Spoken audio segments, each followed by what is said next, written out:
Hey everyone, Matron here, bringing you another StarCraft 2 commentary. This time the third and final game, the deciding game in the best of 3 series between VTWhiplash, spawning as the blue Protoss, and EGLzGaMeR, spawning as the red Terran.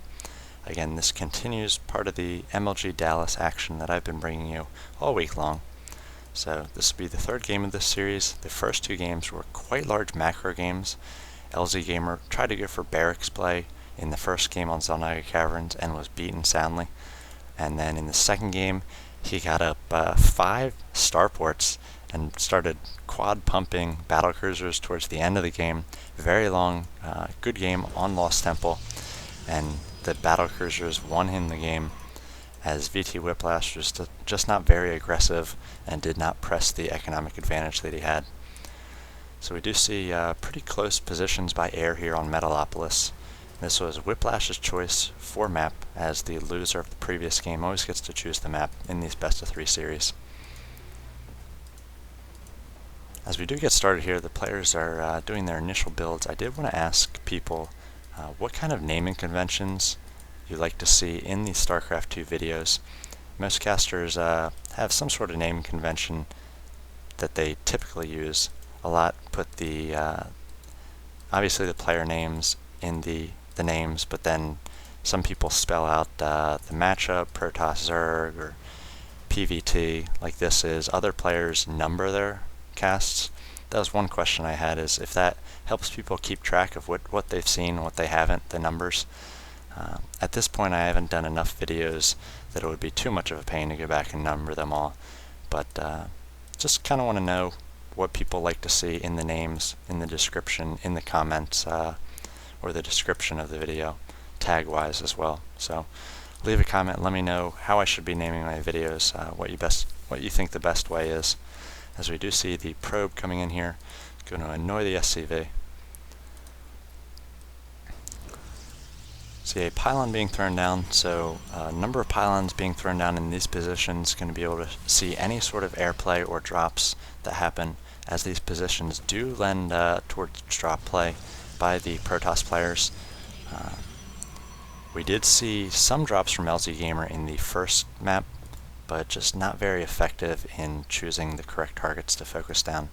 See another attempted gas steal, or gas delay, as the first assimilator that he tried to steal in the first game was just a delay. Now this Marine is going to get this probe at least to get out of the base. And probe's still chasing around this SCV in the base of Whiplash. Getting out the first Stalker. Looks like he did not go for a Zealot early on. And LZGaMeR does need to try to take care of this probe, because if there's any sort of proxy pylon thrown down, could see some fast gates coming from Whiplash. He's doing a good job spreading out his pylons. He's going to be able to see a lot of things, perhaps hide a little bit of tech. You can hide buildings down there. Looks like he's going for two gateways right now, producing constantly off the gateway once that cybernetics core comes up. Getting that Stalker out very quickly. Positioning on this right hand side, you can actually get a few pot shots on any sort of units if they get too close to the edge there. And now just a lot of Marines coming out for LZGaMeR, so we might see some early push here. We do have a fast stim coming as well. Looks like he's rallied into the base of Whiplash there, but double producing off the barracks with the reactor here. Do see a scout coming out for both players, so they'll meet in the middle, and we'll see how the scouting here impacts both of their strategies. Do see hiding at least one gateway down here, maybe even 2 depending on where the scan comes down. So 4 gates coming from Whiplash. He does not have any sort of proxy Twilight Council or proxy Templar Archives like he did try in the last game. So traditional 4 gate. We do see LZGaMeR getting down a pretty quick command center here. So he does have an initial army. He's going to be able to defend against any push. And we do see that proxy going down. So we are going to see a 4-gate push out. Typically come around the 7 to 8 minute mark, depending on how many units he wants to bring. And it looks like he may actually not attack here, or just bring very few units, as instead he's going to throw down this Nexus. I believe he did scout the command center here. Yes, he did. So after throwing down that pylon, the probe did do its job there, saw that command center and the army of EGLzGaMeR. So he's going to respond by holding off his aggression, spending a little bit of his gas on these sentries, going to be able to build up some force field energy, and getting a Nexus of his own. So finally getting up a robotics facility as well. So we'll see whether he uses that for Immortals. He's not really gone Immortal heavy in either of the games so far. Do see a factory coming out for EGLzGaMeR, as well as an engineering bay. He's working on the level 1 weapons for those barracks units. Wonder if the factory will be used to prepare a starport and medevacs. Getting up a missile turret here, not quite sure why. A lot of times Terran players will put one missile turret by their base just to try to pick off any observer if the Protoss player doesn't have good control from the observer. Again, a very late second gas for EGLzGaMeR.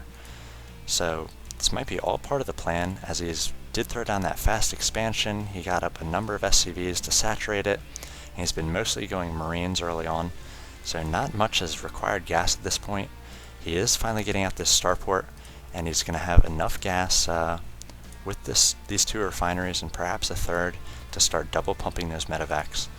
So very smart play. He's not going to waste the minerals on this the refinery, or waste the 3 SCVs early on when he doesn't need the gas. He's going to get it up just in time to start getting those medevacs out. So we do see the observer coming in. So a lot of times we see bad control from Protoss players. They'll walk right into the missile turret there and get taken down. But he is able to avoid the Marines after he did get scanned there. Now we see this probe of Whiplash all over the map. We want to make sure that EGLzGaMeR is not on a third base. So Whiplash being aggressive here with his scouting, something we'd like to see after he was a little bit passive in that second game. He's getting up, looks like 4 gas he's running off of his own here. Now getting up a forge for perhaps some upgrades and a robotics bay as well. So if he does go Colossi, it's going to be quite good against this MMM ball, and the upgrades are going to make even more of a difference. Sending in another probe there to scout out the army, and this observer just doing laps around EGLzGaMeR's base. He is going to see that he did prepare this reactor, and going to be able to get out another two medevacs as soon as he does the swap there.